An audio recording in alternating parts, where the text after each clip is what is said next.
Kemudian kita pakainya Forsi. Forsi ini yang mengeluarkan lembaga namanya GIA. GIA ini. Assalamualaikum warahmatullahi wabarakatuh. Selamat datang lagi di channelnya Podcast Benang Merah. Kali ini kita ada di The Palace.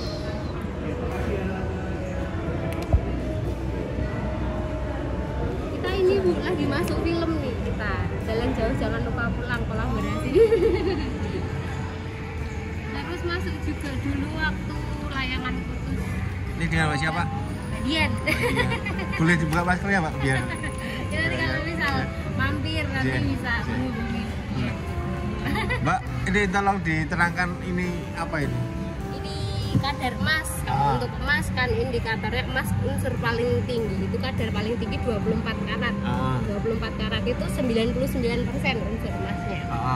Semakin ke bawah unsur emasnya itu semakin ada campuran dari logam lain gitu. Di 23 karat nih, 23 jadi unsur emasnya ada 94,80 sampai 98,89. Oh gitu. Unsur logam lainnya di 4%. Gitu. Ini sudah presisi ya? Angka ini sudah presisi ya? Tapi nanti untuk emas kan dia kan perlu teknik pencampuran. Bisa jadi nanti waktu teknik pencampurannya, waktu dites tiap titik bisa beda. Tapi untuk emasnya kita cek di semua titik pasti 18 karat 75%. Berarti The Palace ini memang standarnya 18 karat 75% karena yang dijual cuma itu ya? Iya, cuma satu angka itu satu ya? Angka. 18 karat. 18 karat 75%. 75% berarti yang niki ya? 18 karat 75%, 18. Kenapa milih yang ini Pak? Atau enggak di atasnya atau? Iya, karena kalau kita pakai kadar yang lebih tinggi, tapi emasnya kurang awet. Karena kita emas, biasanya kalau bapak punya logam mulia, kena panas sedikit pasti bisa gitu. Bisa melengkung gitu. Apalagi dibuat cincin. Dibuat cincin pasti kurang awet. Makanya kita, karena kita menghadirkan model-model yang modelnya rumit ya Pak. Iya. Jadi kita pakai 18 karat biar nanti kalau misal dipakai juga emasnya jadi lebih awet. Dan ada juga perhiasannya kita yang pakai berlian. Kalau mengikat batu itu pakai kadar yang 75% itu udah yang paling mantep gitu, ikat batu. Soalnya kalau kita pakai kadar yang lebih rendah itu emasnya jadi keras. Kadar lebih tinggi emasnya jadi lunak. 75% itu yang paling pas. Itu istilahnya rumus gitu? Iya. Rumus ya. Palace ini udah berapa cabang Pak? Kita ada 58 cabang seluruh Indonesia. Terdekatnya kalau untuk sekarang di Semarang sama di Yogyakarta. Oh, ini di Solo ya? Di Solo, pertama kalinya kita buka di Solo. Toko pertama di Solo. Ini di mana nih lokasinya? Di Solo Paragon. Solo Paragon Mall. Melayani COD enggak? Kalau untuk COD kita buy online sih Pak, dikirim ke rumah bergaransi Pak. Oh, sakit ya? Iya, bisa. Berarti bayar di rumah ya? Iya, dan ditransfer nanti surat sama barangnya nanti dikirimkan. Untuk mengantisipasi biar tidak dirampok di jalan? Nah, itu bergaransi pengiriman. Oh, misal saya nih, saya rumah misal di Joglo. Iya. Mau istilahnya adalah saya orang jahat. Saya ordernya ini, misal terus tak rampok gitu. Cara antisipasinya gimana? Kan itu kurirnya kan terlacak Pak. Ya terlacak, nanti barang diterima pun difoto sama penerima. Jadi kalau misal bukan bapak yang menerima, barangnya ke rumah. Oh gitu. Iya. Kurirnya dikasih GPS berarti. Ini selain mas apa lagi Mbak? Kalau untuk selain emas kita ada perhiasan berlian sama precious stone. Ada rumusnya lagi enggak? Kalau untuk berlian kita pakainya karat.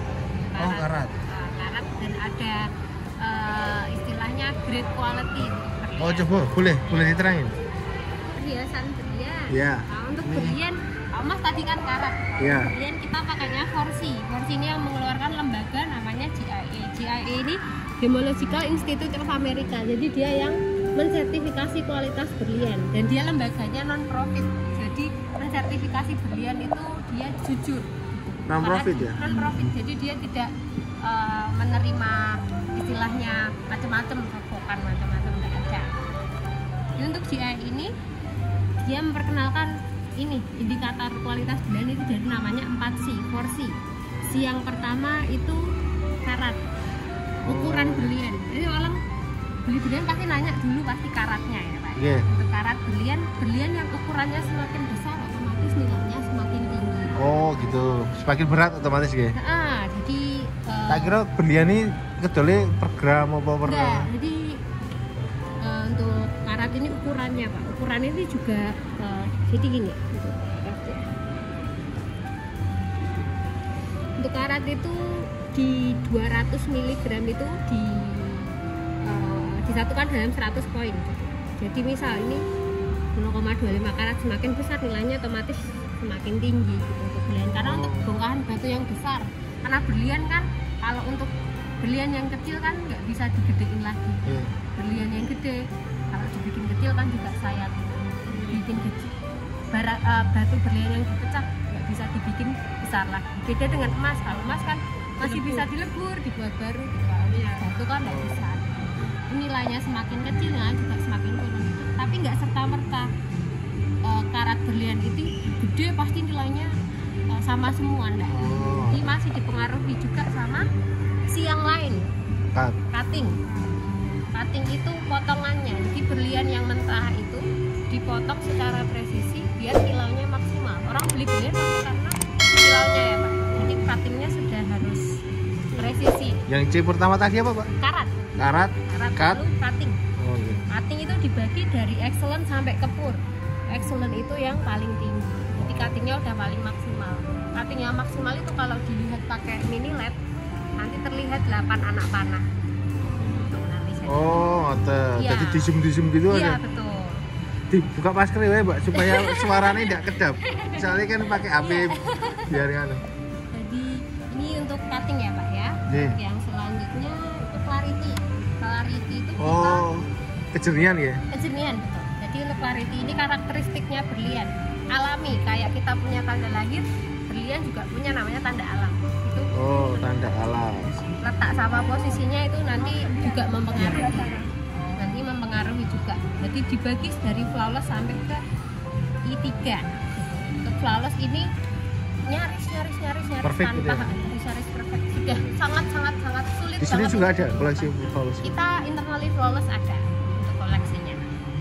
Jadi kita punya untuk yang sementara di toko baru ada ini yang ready. Ini. Terus semakin ke bawah inklusinya semakin banyak, tapi ini bisa dilihatnya melalui 10 kali pembesaran. Secara mata telanjang nggak bisa gitu. Sangat sulit untuk dibedakan. Ini ada kan nih. Betul, letak-letaknya. Bercak istilahnya gitu. Kalau dia letaknya di tengah kan ini di tengah berlian ini namanya table Pak, yang luas ini. Namanya table. Kalau dia kelihatan di tengah otomatis kilaunya kan terganggu. Betul. Jadinya. Kalau dia letaknya di samping dia tertutup sama cuttingnya. Jadi kurang mengganggu. Biasanya yang di tengah itu dibedakan dari nomor VVS 2 sama VVS 1. VVS 1 biasanya VVS 1 itu biasanya letaknya di samping. Ini singkatannya berarti ya. VVS itu very slightly. Kayak VIP gitu ya. Ini semakin bawah sudah semakin banyak inklusi. Wah, ini ilmunya keren. Jadi kayak Bapak kalau beli diamond sama kayak Bapak beli HP kan harus tahu spesifikasinya juga. Oh iya. Terus yang C yang keempat? Yang keempat itu color, warnanya Pak. Jadi untuk berlian yang bagus itu tidak berwarna. Malah gitu? Malah yang tidak berwarna. Kalau ada berlian sing gede warnanya pink gitu kan? Itu namanya beda lagi, namanya fancy color. Ada unsur kandungan lain di dalam berliannya. Alright. Jadi untuk berlian yang bagus itu colornya semakin tidak berwarna. Yang tidak berwarna kita bagi dari D, E, F. Itu yang 3 yang paling tidak berwarna. Semakin ke bawah warnanya akan semakin kekuningan. Karena untuk berlian kan pada dasarnya bahannya karbon. Kalau bahannya murni karbon itu di perut bumi digodok jutaan tahun nih, jadinya nggak berwarna gitu. Tapi kalau ada unsur masukan nitrogennya semakin ke bawah, semakin banyak kandungan nitrogen, warnanya makin kekuningan. Gitu. Jadi makin bawah semakin kuningnya semakin kelihatan. Karbon itu berarti yang mempengaruhi warnanya berlian. Jadi kalau karbonnya murni terbuat dari karbon. Jadi karbon itu kayak arang, kayak isi pensil.